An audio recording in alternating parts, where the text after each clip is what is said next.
Elise Moon changée par une retraite spirituelle, je venais me séparer. Dans un extrait exclusif de l'émission 1 heure avec, qui sera diffusée sur RFM le dimanche 15 mars et que Gala vous dévoile, Elise Moon évoque cette retraite spirituelle qu'il a eu le plaisir de faire à un moment compliqué de son existence.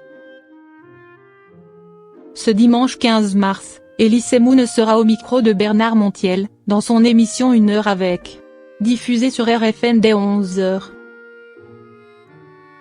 Dans un extrait vidéo que Gala vous dévoile en exclusivité, l'humoriste et acteur de 62 ans évoque son rapport à la foi, au sens large.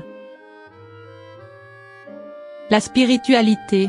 J'ai des doutes, a-t-il d'abord reconnu en toute franchise, expliquant son point de vue si flou sur la question. Je me dis que si Dieu existe, ça m'étonne qu'il laisse faire tout ça. Sans perdre son humour, celui qui a récemment accueilli dans sa vie un deuxième enfant a lancé, je pense que c'est l'homme invisible, personne ne l'a jamais vu, à part ceux qui fument du crack, peut-être. Je me pose des grandes questions. Sur sa lancée, Elise Moon a confié ne pas s'être arrêtée là et avoir été à l'abbaye de Sénanque faire des retraites pour essayer de comprendre, de chercher, une certaine vérité spirituelle malgré les injustices, note de la rédaction. De quoi fasciner l'animateur radio, qui a souhaité savoir ce qui a pu le motiver pour prendre ce rendez-vous un peu particulier avec sa foi.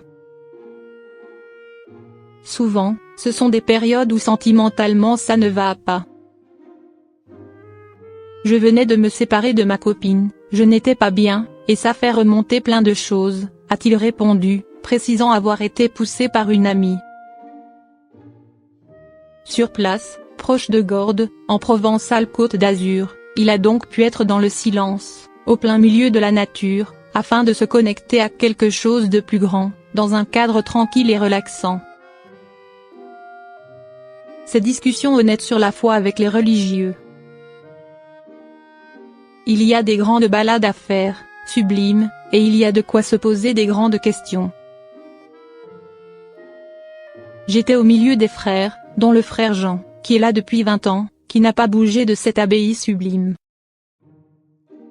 Il prie, avec les autres frères, 5 fois par jour, a raconté le comédien, admiratif de sa foi inébranlable et quotidienne.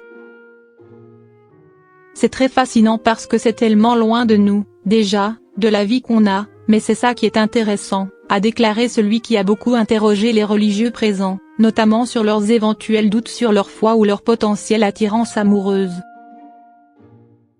Il n'a toutefois pas eu encore l'occasion de faire le pèlerinage de Compostelle comme son cousin, qui en garde un souvenir fabuleux.